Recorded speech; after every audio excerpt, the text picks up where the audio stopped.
Дәмді тағам арнасына қош келдіңіздер. Бүгін көпшіліктің сүйіп жейтін тағамы сірне пісіреміз. Оған керектісі бізге қойдың еті, мына жас малдың етін 2 күн бұрын маринаттап қойдым. Маринаттау үшін қара бұрыш пен сарымсақты үккіштен өткізген соларды жақтым. Сосын сәл-пәл ғана тұздадым. Тұзды енді өте жеңіл жақтым. Бешбармаққа тұздағандай емес, өте жеңіл жақтым. 2 күн өтті, 2 күннен кейін бүгін міне сірне пісірмекшімін. Қойдың құйрық майынды бөлек маринаттап қойдым. Оны да дәл сондай әдіспен тілімдеп кестім де, әр тіліміне барлық жерінің бәріне бірдей қара бұрыш пен үккіштен өткізілген сарымсақты жақтым, сосын тұз жақтым. Құйрық майдың азғантай бөлігін уақтап, турап дайындап қойдым. Сірне пісіретін ыдысымның түп жағына жаңағы туралған құйрық майды аздап салдым. Сосын соның бетіне өзіме қажетінше керекті етті салдым. Еттің бәрі жуылған, ірі сүйектердің барлығын жуып тазалап, барлығын жаңағы ыдысымызға аудардым, пісіретін ыдысқа. Сірне пісіргенде, қоспалардың мөлшерлегенде ешқандай бір қатып қалған заңдылық жоқ. Қалай-қалайсыз сол мөлшерде салуға болады.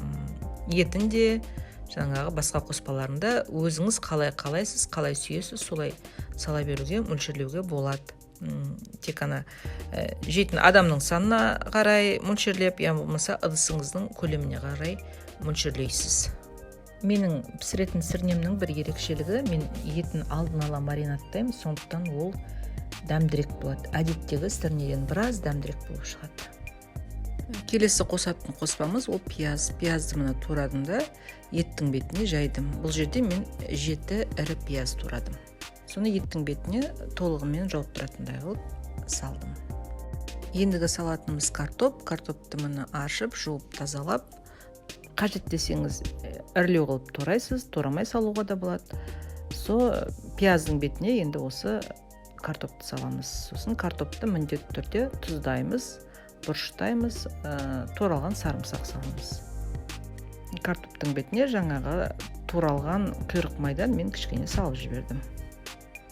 Картоптың үстіне енді сәбізді саламыз. Сәбізді жаңағыдай жуып, тазалап, аршып, әдемілеп кесіп, картоптың бетіне саламыз да, оның да бетін сәл тұздап бұрыштаймыз.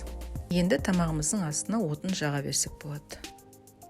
Келесі салатын қоспамыз болгар бұрышы.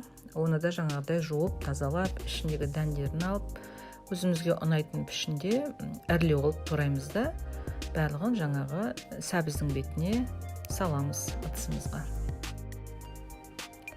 Аздап тұз салдым, қара бұрыш септім, сосын сарымсақ салдым бетіне, туралған сарымсақ. Осындай бір әрлеу кәді бар еді, яғни кабачки. Сол кабачкиді әдемілеп турап, оны да асқа салып жібердім. Келесі салатын көкөнісіміз ол қызанақ. Қызанақтың бұл жерде 7 ірісі туралды. Барлығын турап, жаңағы қазандағы асымыздың үстіне саламыз. Енді қызанақтың бетіне міндетті түрде тұз салдым, қара бұрыш пен сарымсақ салдым. Сосын ыдыстың қақпағын жауып, біраз пісіріп алдым.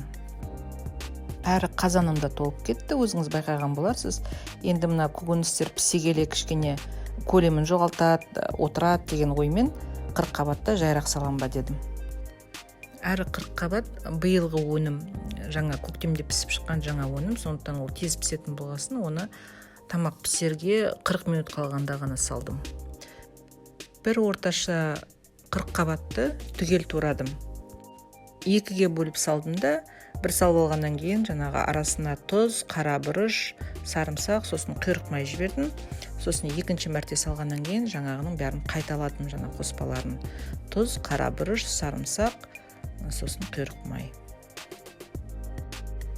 Осы бір қайнағаннан кейін, ең басында отын күшейтіп бір қайнатып алғаннан кейін, бая отта жалпы алғанда 2 сағат жарым, 3 сағат уақытта тамағым пісіп шықты.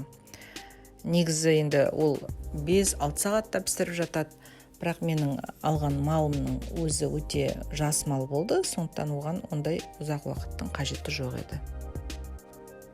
Бұл тағам Орта Азия халқының көбінде бар, әртүрлі атаулармен, бірде сірне, дымлама дейді, домлама дейді, немесе басма дейді.